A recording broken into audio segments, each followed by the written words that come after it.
عطر الزهور بتقول: بنتي 6 سنوات عندها رفض شديد للذهاب للمدرسة أو الحضانة أو الدروس، ورهبة، بتتعب جدا لما بتروح الحضانة بالبرد والكحة، وأحيانا بترجع، ولما بتقعد من الحضانة بترجع كويسة. مش عارفة أعمل إيه، هي يعني جدا ومش بتيجي غير بضرب للأسف. بصوا يا جماعة، موضوع سن 6 سنين ده والضرب معناه إن في مشكلة ضخمة، يعني في مشكلة في العلاقة ما بين الأم والطفل. سن 6 سنين ده ما بيجيش بالضرب، بيجي بالتفاهم. القصة كلها إن إحنا كان عندنا سنة واتنين وتلاتة واربعة وخمسة، تمام؟ بنحاول نبني فيهم جسر أو علاقة قوية جدا بين الأم وابنها أو بنتها، تمام؟ راحت فين؟ يعني أنا عايز أعرف ال5 سنين الأولانيين كنا بنعمل إيه؟ لما هي العلاقة وصلت للضرب لسن 6 سنين. خدوا بالكم من حاجة، من خصائص سن 6 سنين هو إن هو بيبقى أهدى من المرحلة اللي قبلها.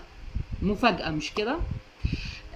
سن 6 سنين ده سن اللذاذة واللطافة واكتمال اللغة والدم الخفيف والحب، التعبير عن الحب بالكلام، وضوح المشاعر.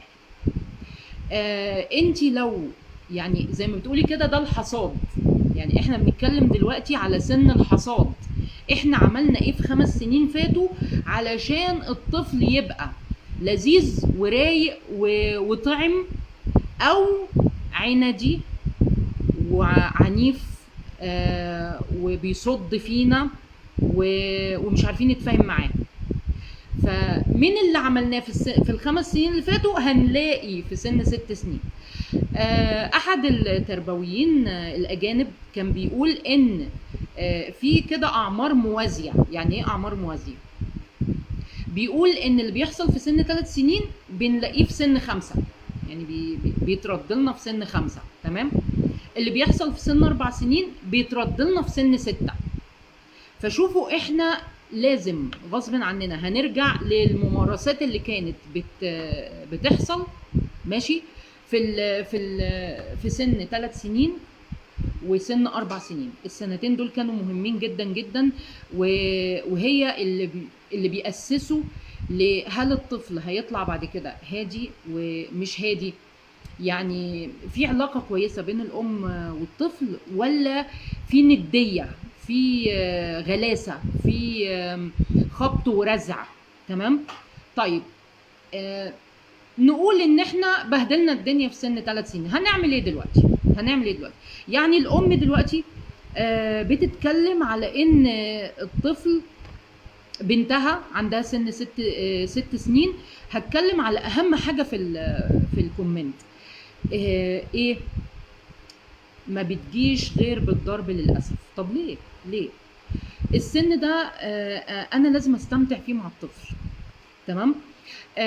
كون ان انا كل شويه اضرب، فده طبيعي هيبقى له رد فعل من الطفل ان هو كل شويه يعند. لا، ده هيوصل لدرجه الانتقام، اللي هو ايه، انا بعند عشان اغيظ ماما، عشان انتقم من ماما، بس هو ما بيعملش حاجه غير كده. فطبعا ده ممكن يقوم الامهات على الاطفال جامد جدا، ويخليهم يشتدوا في القسوه. ليه؟ ما هي بقى فهمت ان هو بيعند علشان ينتقم منها. انت بتعمل فيا ايه؟ يعني انا هرد لك بقى، ونخش في دايره سودة ما بتنتهيش، اللي هو يعند، انا اضرب، هو ينتقم، هو يعند، انا اضرب، هو ينتقم. مع ان الموضوع كان لازم يدار بطريقه تانية خالص في السن ده. يعني العلاقه كانت لازم تبقى علاقه تانية خالص. دلوقتي سن 6 سنين ده المفروض اني انا لما اجي اعرف من ابني هو معترض على ايه او متضايق من ايه، اقعد اتفاهم معاه. يعني البنت ما بتروحش الحضانه او ما بتروحش المدرسه، تمام؟ رافضه تماما الموضوع ده، تمام؟ وماما بتجبرها وماما بتضغط عليها. طب ما بدل ما تجبريها وتضغطي عليها، تعالوا كده نعمل قعده عرب ملهاش اسم تاني، لسبب لو قلنا قعده محبه، هي فين؟ احنا شغالين بالضرب يا ماما.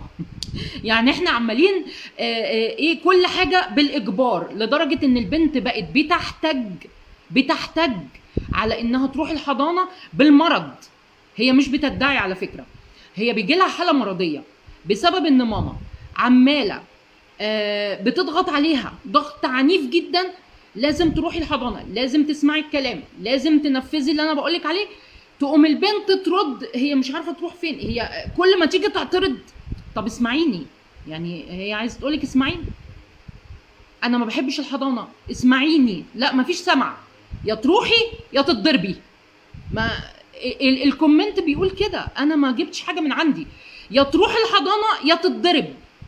اللي هو طب ماشي، وبعدين وصلنا لايه في الاخر؟ وصلنا لان البنت مش بتدعي المرض، هي مش بتدعي المرض، هي بيجي لها فعلا فوبيا بتوصلها لحاله مرضيه، كحه، ترجيع، بطنها بتوجعها، ممكن توصل لسخونيه على فكره، يعني ممكن الحراره تعلى. انتوا متخيلين احنا بنوصل لفين مع الطفل؟ مع ان احنا يعني في طريق اسهل من كده بكتير جدا.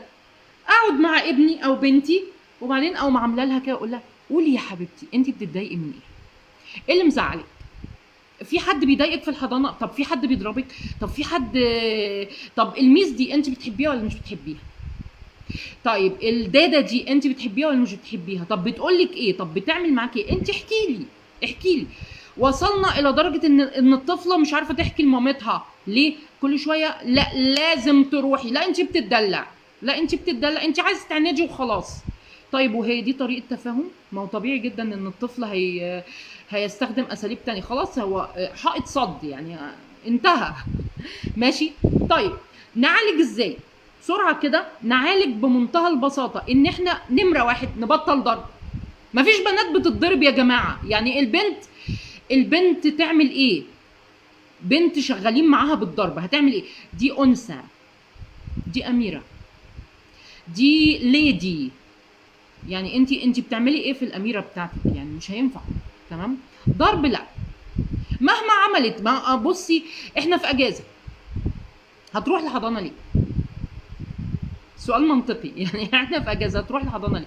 هل انت فكرتي مثلا ان انت تقفلي التلفزيون وتشيلي الموبايلات وتخلي البيت هادي جدا، وبعدين تقولي لها بصي حبيبتي انت مش عايزه تروحي الحضانه، دي حريتك، اقعدي في البيت. تمام؟ اقعدي في البيت.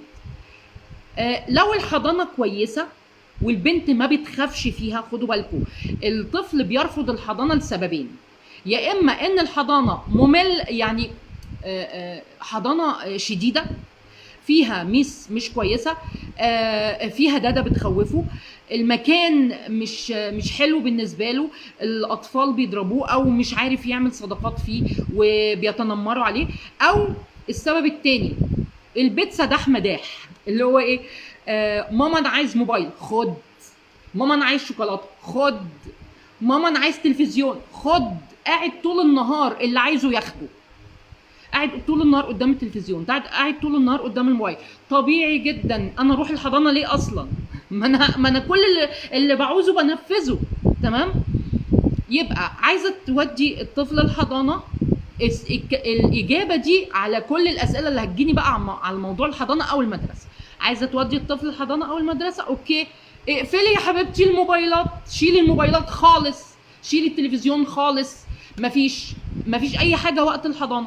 ماما انا عايز كذا، ماشي يا حبيبي، اما تروح الحضانه وترجع ابقى افتح التلفزيون.